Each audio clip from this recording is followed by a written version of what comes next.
Hello दोस्तों, carry on study with home academy में आप सभी का स्वागत है।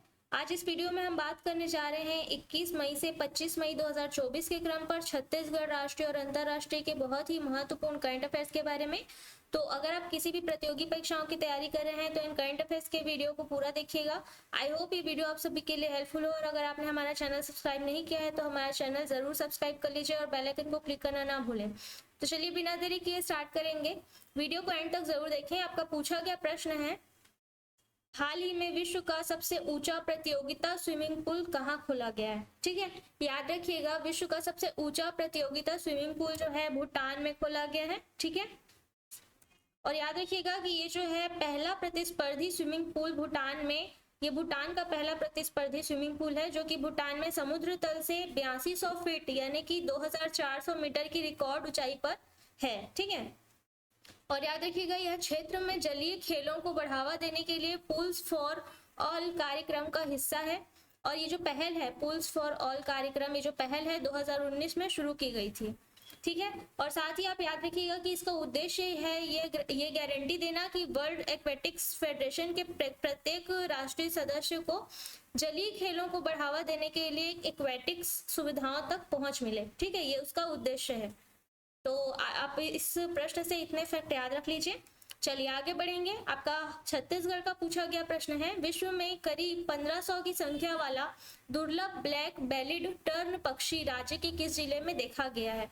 तो याद रखिएगा हाल ही में इसे जो है कोरिया जिले में देखा गया है। ठीक है, ब्लैक बेलिड टर्न ये पक्षी का नाम है। ये दुर्लभ है क्योंकि इसकी जो ये लुप्त प्राय प्रजाति में है, में आते हैं ये पक्षी, और इनकी संख्या पूरे विश्व में 1500 के करीब है। ठीक है, तो इनाम याद रखिएगा ब्लैक बेलिड टर्न, और ये कोरिया में हाल ही में देखा गया है। ठीक है, बात करते हैं इसके बारे में। दुर्लभ प्रजाति की श्रेणी में शामिल ब्लैक बेलिड टर्न यानी कि स्टर्ना एक्यूटिकाडा इसका नाम है, स्टर्ना एक्यूटिकाडा पक्षी को कोरिया जिले के खैरी डैम में देखा गया है। ठीक है, राज्य में इसे इससे पहले 2018 में यानी कि 6 साल पहले रायपुर के कुरुट डैम में देखा गया था, तथा इससे भी पहले 2015 में गुरु घासीदास राष्ट्रीय अभ्यारण्य यानी सरगुजा में देखा गया था। फिर उससे पहले 2014 में राजनांदगांव बरनारा टैंक में देखा गया था। ठीक है, याद रखिएगा इसकी लंबाई 35 सेंटीमीटर होती है, और इसकी विशेषता है इसके पंख जो है लंबे, पतले और नुकीले होते हैं। ठीक है, आगे बढ़ेंगे। आपका अगला प्रश्न देखते हैं, हाल ही में प्रदेश की सबसे बड़ी 1700 साल पुरानी गज लक्ष्मी की प्रतिमा राज्य में कहाँ पाई गई है। तो याद रखिएगा ये जो है चित्रकूट बस्तर में पाई गई है। ठीक है, विस्तार पर बात करते हैं इसके बारे में। लोहंडीगुड़ा से लगभग 6 किलोमीटर दूर पूर्वी टेमरा बस्ती के भैरम जंगल में, या इसको टेमरा जंगल या भैरम जंगल भी बोलते हैं, इस जंगल में दूसरी और तीसरी शताब्दी के मध्य की विशाल लक्ष्मी मंदिर के भग्नावशेष मिले हैं। और इस प्रतिमा का निर्माण तत्कालीन नलवंशी शासकों ने करवाया था। उस काल में सोने के सिक्के चलते थे, याद रखिएगा, इसलिए प्राप्त सोने के सिक्कों में गजलक्ष्मी की प्रतिमा भी अंकित है, और प्रतिमा जो है प्राप्त हुई है गजलक्ष्मी अंकित है इसमें। और गजलक्ष्मी की मूर्ति की जो ऊंचाई है, याद रखिएगा जो प्रतिमा मिली है इसकी ऊंचाई 4 फीट है, चौड़ाई 28 इंच है तथा मोटाई 11 इंच है। और इस परिसर में जो है अन्य भैरव, महिषासुर मर्दिनी, भैरवी, गणेश, स्कंद माता, वराही आदि की 13 प्रतिमाएं प्राप्त हुई हैं। ठीक है, अगला प्रश्न आपका देखते हैं, हाल ही में केंद्र सरकार जो है छत्तीसगढ़ के किस साड़ी को जीआई टैग दिलाने के लिए प्रयासरत है। तो याद रखिएगा कि छत्तीसगढ़ का पनका साड़ी, या इसे सोनामणि साड़ी भी कहा जाता है, और पनका के नाम से ये मशहूर है। तो छत्तीसगढ़ के बस्तर की पनका साड़ी है ये। ठीक है, इसे जो है जीआई टैग दिलाने के लिए प्रयासरत है केंद्र सरकार। विस्तार पर बात करेंगे। बस्तर की पारंपरिक सोनामणि साड़ी को टैग दिलाने का प्रयास किया जा रहा है। पनका जाति के लोग सूती धागे से परंपरा अनुसार हथकरघा से इस साड़ी को बनाते हैं, इसलिए इसका जो है नाम पनका साड़ी भी है। सफेद रंग की सूती साड़ी में कत्थई रंग की सुंदर कारीगरी की जाती है, और एक साड़ी बनाने में लगभग 3 दिनों का समय लगता है। तो एक साड़ी की कीमत 10,000 रुपए तक होती है। ठीक है, महंगी होती है साड़ी। और अब तक लगभग 300 ग्रामीणों को साड़ी बनाने का प्रशिक्षण दिया जा चुका है। ठीक है, ये इसके बारे में देखते हुए, इसके मांग को देखते हुए ये 300 ग्रामीणों को ये साड़ी बनाने का प्रशिक्षण दिया जा चुका है। अगला प्रश्न आपका है, हाल ही में कौन सा जिला मनरेगा से रोजगार उपलब्ध कराने में राज्य में प्रथम स्थान पर रहा है?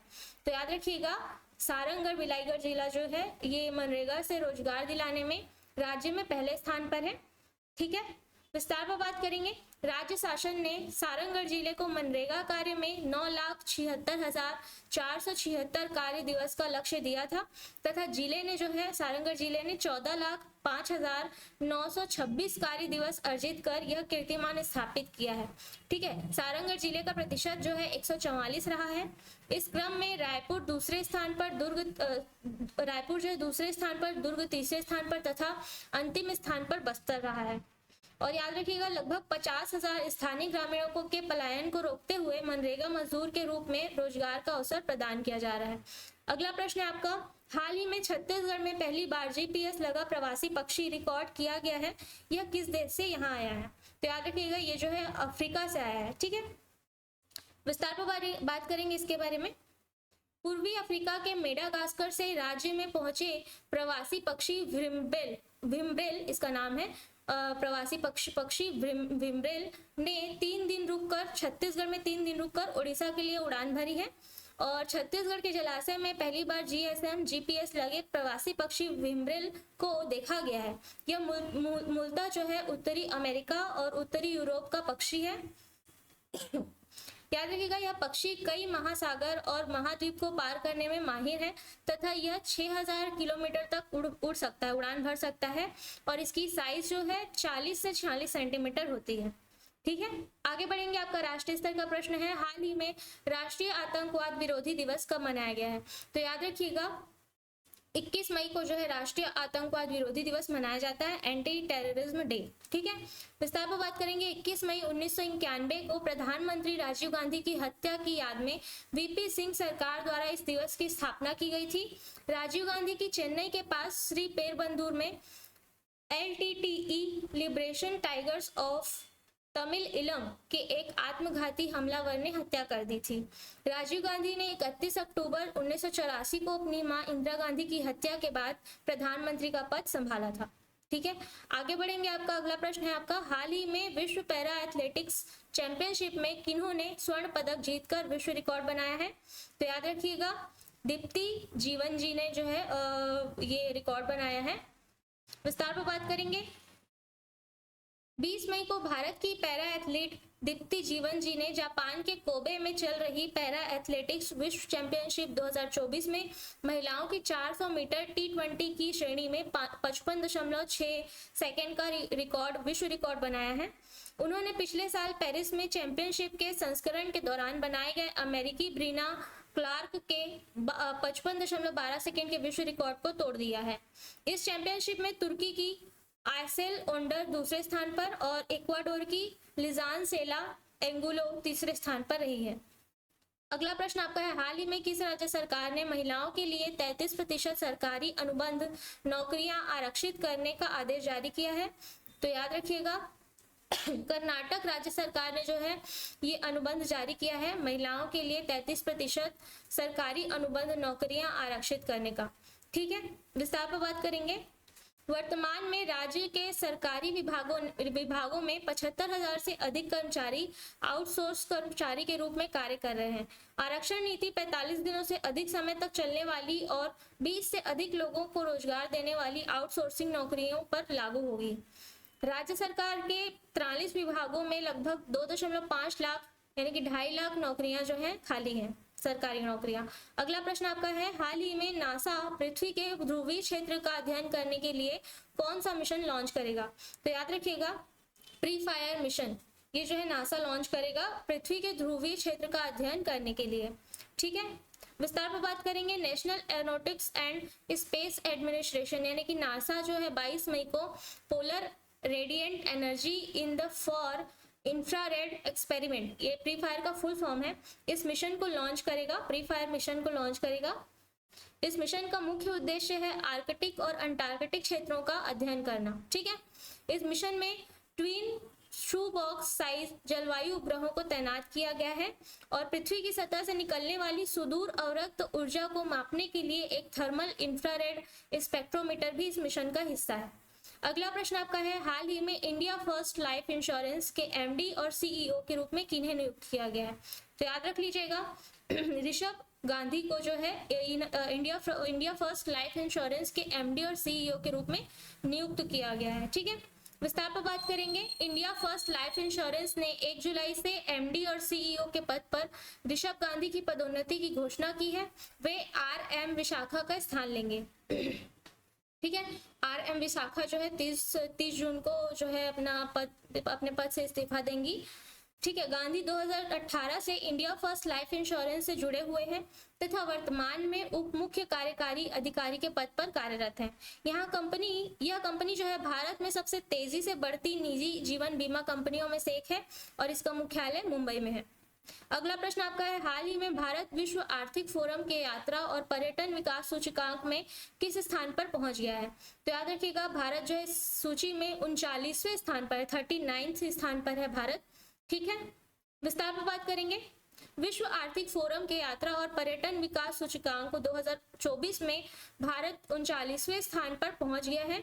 2021 में भारत की रैंक 54 थी। ठीक है, इस सूची में अमेरिका शीर्ष पर है तथा इसके बाद जो है शीर्ष 5 में शामिल जो देश हैं ये है स्पेन, जापान, फ्रांस और ऑस्ट्रेलिया, ये शीर्ष 5 में शामिल है।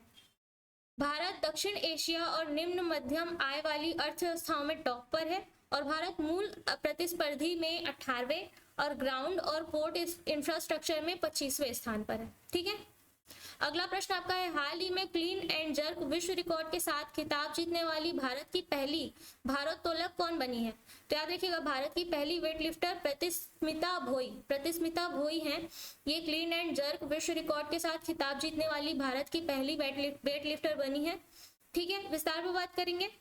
ओडिशा की 15 वर्षीय प्रतिस्मिता भोई ने पेरू लीमा में विश्व युवा चैंपियनशिप में महिलाओं के 40 किलोग्राम में खिताब जीता है। उन्होंने स्नैच में 57 किलोग्राम और क्लीन जर्क में 76 किलोग्राम भार उठाया है।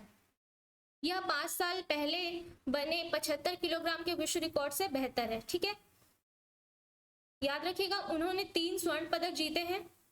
ओडिशा की ही जोशना सबर ने जो है और पायल ने 45 किलोग्राम में जो है रजत पदक जीता है। ठीक है, अगला प्रश्न आपका है, हाल ही में किस भारतीय मूल के वकील को अमेरिकी काउंटी सुपीरियर कोर्ट में जज नियुक्त किया गया है?